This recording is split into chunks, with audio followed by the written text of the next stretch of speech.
Hello friends, welcome back to my channel Shaz learning. ഈ വീഡിയോയിൽ നമ്മൾ നാളത്തെ പരിസര പഠനത്തിൻ്റെ മോഡൽ ക്വസ്റ്റ്യൻ പേപ്പറാണ് നോക്കുന്നത്. ഇംഗ്ലീഷ് മീഡിയക്കാരും ഈ വീഡിയോ തന്നെ കാണുക.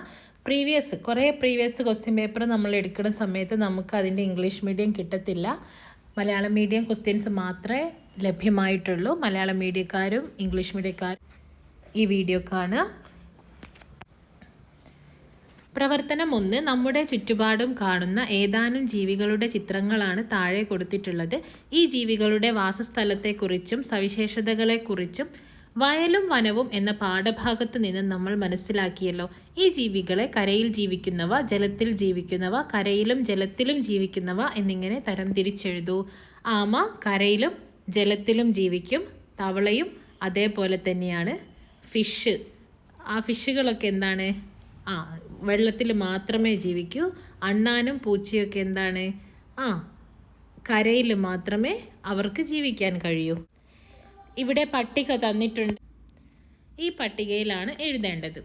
ഇനി ഓരോ ജീവിക്കും ജീവിക്കുന്ന പരിസരത്തിന് അനുയോജ്യമായ അനുകൂലനങ്ങളുണ്ടല്ലോ. നിങ്ങൾ പട്ടികപ്പെടുത്തിയ ജീവികളിൽ ഓരോ വിഭാഗത്തിൽ നിന്നും ഇഷ്ടപ്പെട്ട ഒരു ജീവിയുടെ അനുകൂലനങ്ങൾ എന്തെല്ലാമാണെന്ന് എഴുതൂ. അപ്പോൾ ഓരോ വിഭാഗത്തിൽ നിന്നും, അതായത് ഒന്ന് തവള എഴുതാം, അല്ലെങ്കിൽ ആമ എഴുതാം, പിന്നെ പൂച്ച എഴുതാം, അല്ലെങ്കിൽ അണ്ണാൻ എഴുതാം, പിന്നെ ഒന്ന് മീൻ എഴുതാം. മീനിൻ്റെ നമ്മൾ ഡീറ്റെയിൽ ആയിട്ട് പഠിക്കുന്നുണ്ട്.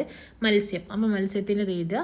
അത് കഴിഞ്ഞിട്ട് തവളൻ്റെതും നമ്മൾ പഠിക്കുന്നുണ്ട്, പൂച്ചൻ്റെതും പഠിക്കുന്നുണ്ട്. അപ്പോൾ ഇവയുടെയൊക്കെ അനുകൂലനങ്ങൾ എഴുതുക. അനുകൂലനങ്ങളുടെ വലിയ ഒരു ടേബിൾ തന്നെ നമ്മൾ പഠിക്കുന്നുണ്ട്. നെക്സ്റ്റ് ആക്ടിവിറ്റി പ്രവർത്തനം നോക്കുക. പരിസര പഠന ക്ലാസ്സിൽ സസ്യങ്ങളുടെ വേരുകൾ, ഇലകളിലെ സിരാവിന്യാസം, ബീജപത്രങ്ങളുടെ എണ്ണം എന്നിവ തമ്മിൽ പരസ്പര ബന്ധം ഉണ്ടെന്ന് പഠിച്ച നീലിമ വീട്ടുപരിസരത്തെ സസ്യങ്ങളെ നിരീക്ഷിച്ച് രേഖപ്പെടുത്തി. മാവ്, തെങ്ങ്, മുള, തേക്ക്, മഹാഗണി, പ്ലാവ്, നെല്ല്, കവുങ്ങ് എന്നിവയാണ് നിരീക്ഷിച്ചത്. സൂചനകൾ പരിഗണിച്ച് ഇവയെ തരംതിരിച്ച് പട്ടികപ്പെടുത്തുക. അപ്പോൾ സസ്യത്തിൻ്റെ പേര് അപ്പോൾ ഏതൊക്കെയാണ്? മാവ്, തെങ്ങ്, മുള, തേക്ക്, മഹാഗണി, പ്ലാവ്, നെല്ല്, കവുങ്ങ്. ഇവയിലെ സിരാവിന്യാസം എഴുതണം. മാവ് നമുക്കറിയാം, ജാലിക സിരാവിന്യാസം. തെങ്ങ് സമാന്തര സിരാവിന്യാസം. മുള സമാന്തരം. അങ്ങനെ ഓരോന്നിൻ്റെതും നോക്കിയിട്ട്, നെല്ലൊക്കെ വരുന്നത് ഏതാണ്? സമാന്തര സിരാവിന്യാസമാണ്. പ്ലാവ് ഒക്കെ ഏതാണ്? ജാലിക സിരാവിന്യാസമാണ്. അപ്പോൾ അത് നോക്കിയിട്ട് ഓരോന്നും എഴുതുക. അപ്പോൾ നമുക്കറിയാം ഈ വേരുപടലം നാരുവേരായിരിക്കും. സിരാവിന്യാസം കിട്ടിയാൽ നമുക്ക് വേരുപടലവും ബീജപത്രവും കിട്ടും.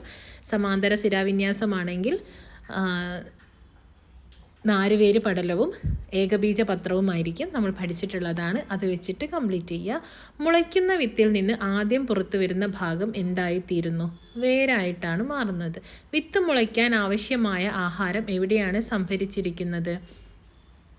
വിത്ത് മുളയ്ക്കാൻ നമ്മൾ പഠിച്ചതാണ്. അതിൻ്റെ ആ ഒരു ബീജപത്രം ആയി മാറുന്നതും ആ ഒരു സംഭവം ഇതൊക്കെ നമ്മൾ എന്താണ് വേരായിട്ട് മാറുന്നത്, എന്താണ് തണ്ടായിട്ട് മാറുന്നത്, ഇതൊക്കെ നമ്മൾ പഠിച്ചതാണ്. അപ്പോൾ ആ ഭാഗം നന്നായിട്ട് പഠിക്കുക.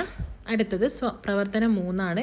സ്വാതന്ത്ര്യ ദിനത്തോടനുബന്ധിച്ച് നീലിമ ടെലിവിഷനിൽ കണ്ട ഗാന്ധി സിനിമയിൽ നിന്ന് അദ്ദേഹത്തിൻ്റെ നേതൃത്വത്തിൽ നിരവധി സമരങ്ങൾ നടന്നതായി മനസ്സിലാക്കി. അതിൽ കണ്ട ക്വിറ്റ് ഇന്ത്യ സമരത്തെക്കുറിച്ച് കൂടുതൽ അറിയുന്നതിന് നീലിമയ്ക്ക് ആഗ്രഹം തോന്നി.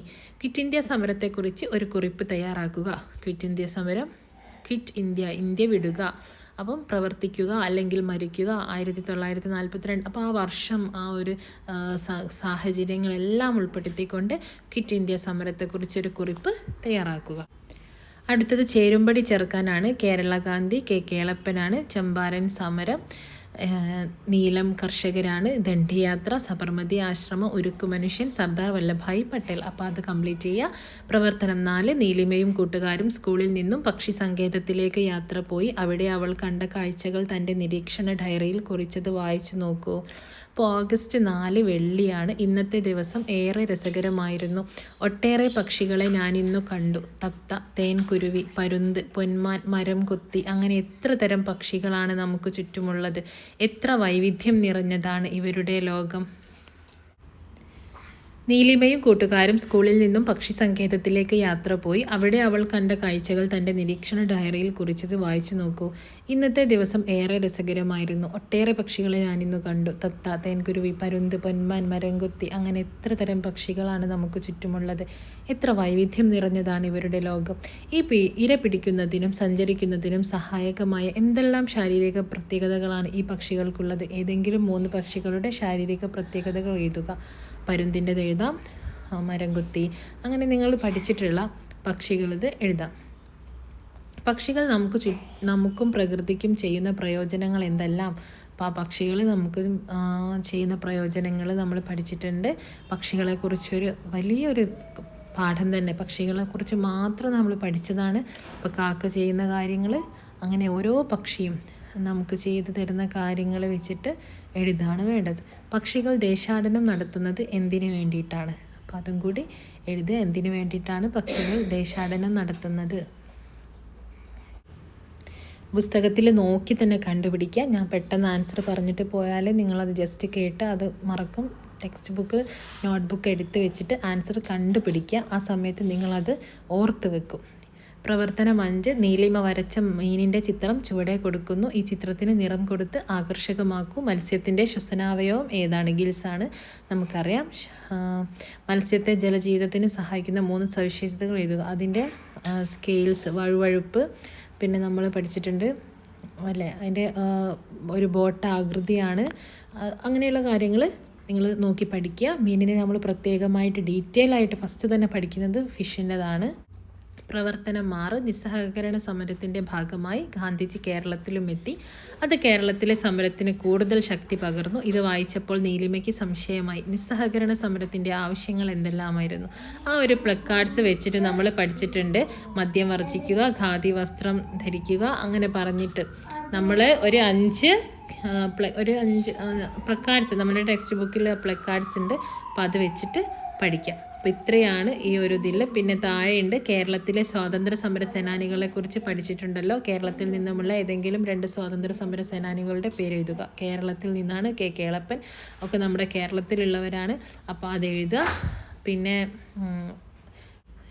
കേരളത്തിൽ ഉപ്പ് സത്യാഗ്രഹം നടന്ന സ്ഥലം ഏത്? അപ്പോൾ അതും കൂടി എഴുതുക. പയ്യന്നൂറാണ്. അപ്പോൾ അതും കൂടി എഴുതുക. അപ്പോൾ ഇതോടുകൂടി ഒരു മോഡൽ ക്വസ്റ്റ്യൻ പേപ്പർ കണ്ടു. ഇംഗ്ലീഷ് മീഡിയക്കാരും ഇത് തന്നെ, ഇതിൻ്റെ ഇംഗ്ലീഷ് നിങ്ങൾക്ക് അറിയാമല്ലോ, അത് പഠിക്കുക. അപ്പോൾ wish you all the best. Thank you.